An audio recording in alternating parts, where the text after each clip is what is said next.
And that's how I became the first member secretary of the Planning Commission. So I have worked with politicians.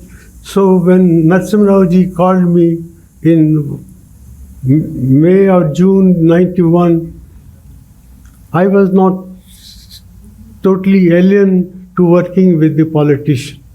But I was told I was not the first choice of Narasimha for the finance minister job. Probably the job was offered to Dr. I.C. Patel, who was a great friend of mine and a great economist. He somehow declined, and therefore Mr. Dr. Alexander, who was advising the Prime Minister, he said I should be approached for the finance minister job. So Dr. Alexander came and saw me. I had just come back from Holland. I was sleeping. So my wife said, I cannot be disturbed. But Dr. Alexander said, well, it's urgent. And therefore he came and told me that this is what the Prime Minister was thinking. I was then the chairman of the University Grants Commission. And the next morning, I went to the office as usual.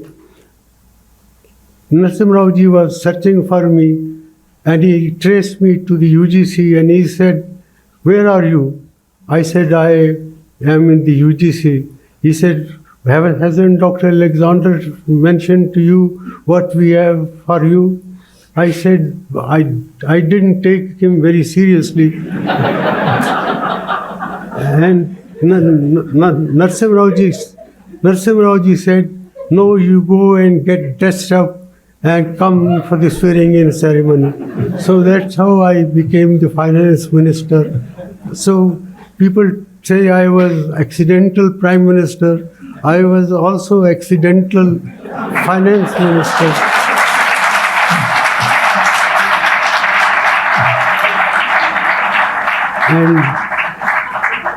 And Narasimha called me and I met him. I said to him that the country is in great difficulties. It requires hard thinking and very tough decision-making process to get the country out of the crisis that she was in. Narasimha said, I don't understand all this, but we will give you a free hand with the understanding that if the things go well, we will all take credit. But if the things go wrong, well, you will be the scapegoat. I said, I accept that, but you will have to back me. And Narasimha did back me on every stage. In fact, we changed the rules of the game. Previously, issues like devaluation were never discussed between the Prime Minister and the Finance Minister alone. I told Narasimha that if you take this matter to the cabinet, it will never pass the cabinet. Because I was aware of the fact that in 1964, when the issue of devaluation came up in the government of India, 3 years were lost in debating whether we should devalue or not. But Narasimha was so graceful. He said, we will do away with the cabinet approval. You write a handwritten note and I will endorse it, and that's enough. And that's how things worked out. I still have that handwritten note where Narasimha signed saying we can go ahead with devaluation without going to the cabinet. Now, that was an unusual thing for the Prime Minister, but Narasimha backed me. But there were times when he also developed nervousness, and the then President of India, Mr. Venkataraman, was not in favor of devaluing the rupee. And he called me and he said, you are planning to do this, but you are a government which doesn't have a majority, which does not have the support of the majority in parliament, and therefore you should not go this way till you have earned the vote of confidence. I told the president, Mr. President, if you want me to wait till we have sought the vote of confidence, there will be nothing to seek the vote for.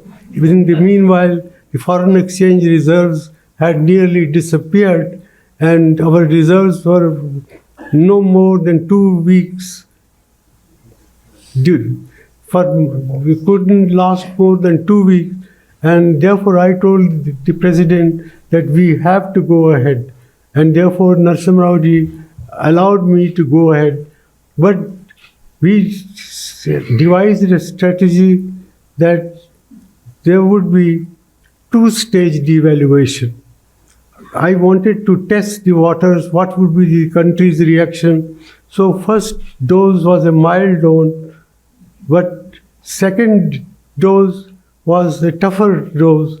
But some people advised Narasimha Rao ji that this would be bad for the country, and he, in the morning when the second dose was to be implemented, it turned out that Narasimha Rao ji called me and he said, we cannot go ahead with this second step, devaluation.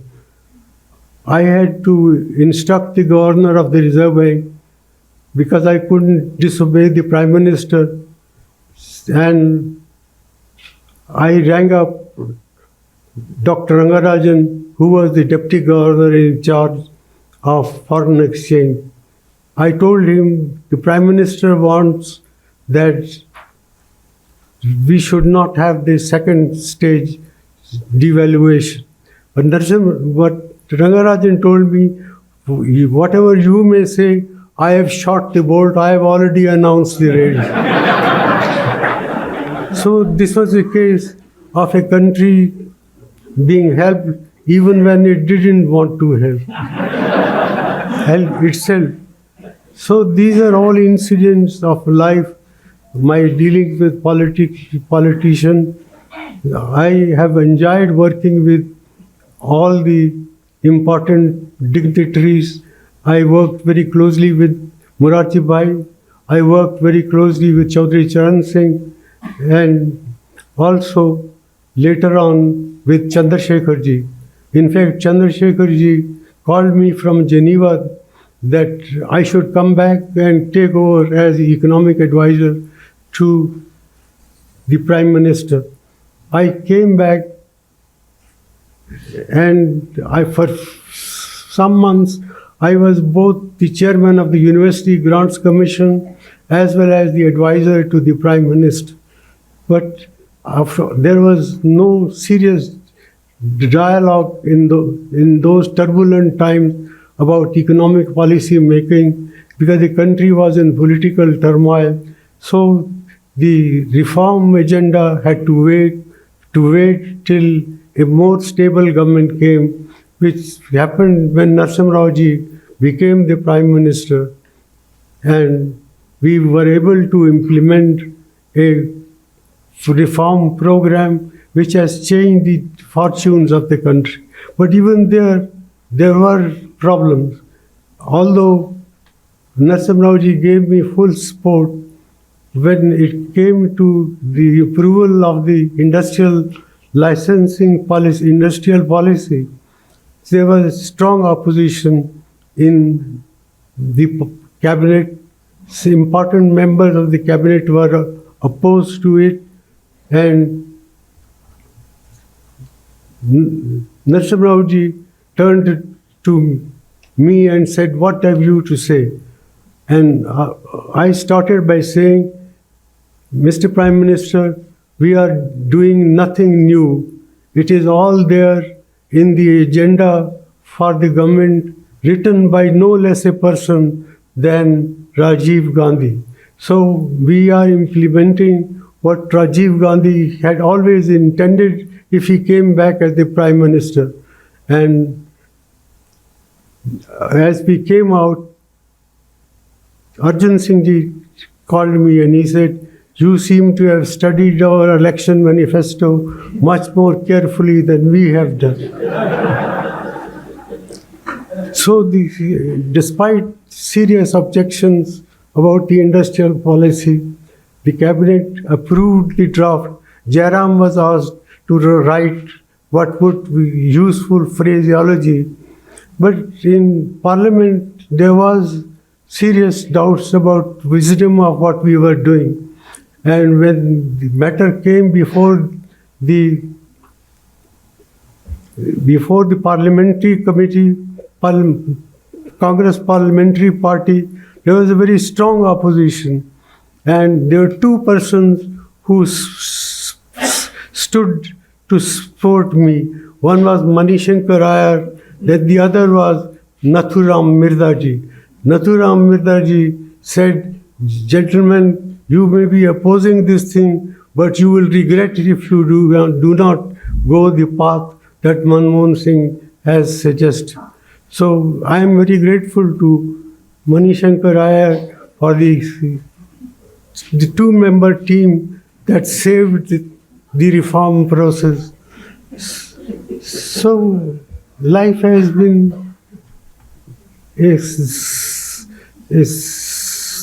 smooth sailing, but there were many hiccups in the path and some good luck, but a lot of hard work.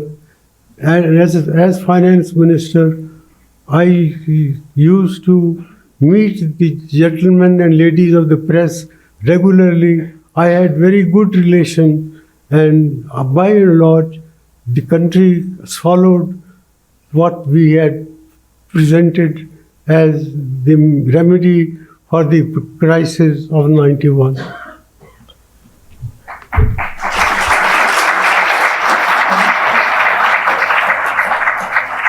Given that 91 really turned out to be a turning point for the economy of a kind that we couldn't have imagined, the lesson here is we need accidental finance ministers to do this kind of a magical turning around that India really did. Dr. Singh, as the last thing, I would like to have you speculate a little bit about India's future. What do you expect? Where are we headed to? On the economy? Are you optimistic? Are you pessimistic? Are we at another juncture where we need major decisions? Just your thoughts. Well, I have always been reminded of a couplet from Iqbal about the future of our country, which Mr. P.N. Aksar used to narrate to me very often whenever we were in difficulties. And that couplet is something like this: मिट गए मिस्र यूनान और रोमा, लेकिन कायम है अब तक नामो निशान हमारा। कुछ बात है कि हस्ती मिटती नहीं हमारी, सदियों रहा है दुश्मन दौरे ज़मां हमारा। So, despite all the hiccups, hurdles, I have no doubt that India will get its action right, that despite the difficulties that may be on the horizon, this country is destined to be a major powerhouse of the global economy. That's what I had stated in my first budget speech. And I said, quoting Victor Hugo, "No power on earth can stop an idea whose time has come." And I said, I suggest to this august house that now is the time, and I believe that there will be no power on earth can stop an idea whose time has come, and the emergence of India as a major global power is one such idea whose time has come. Therefore, I have always believed at a time when India was in very severe crisis that we will overcome, we will prevail, and with determination, I think we convert the crisis of 91 into a great opportunity to reform the economy, and the results are there for everyone to see. There have been several changes of government, but basically the broad thrust of economic policy has not changed in the last 25 years. And the result is that India is one of the few countries for 25 years it has an average growth rate of 6.7 to 7%. We could do more, and we shall do more. I sincerely hope and believe that India is destined to achieve its destiny. That's my belief. It was a belief which sustained me as a bureaucrat, as a finance minister, and as prime minister. And I stand by that India is destined to be a major powerhouse of the global economy. Stay ahead with our cutting-edge news app. Instantly access the latest shorts in just 1 minute and breaking news in just 50 words. Download now for a smarter, faster news experience.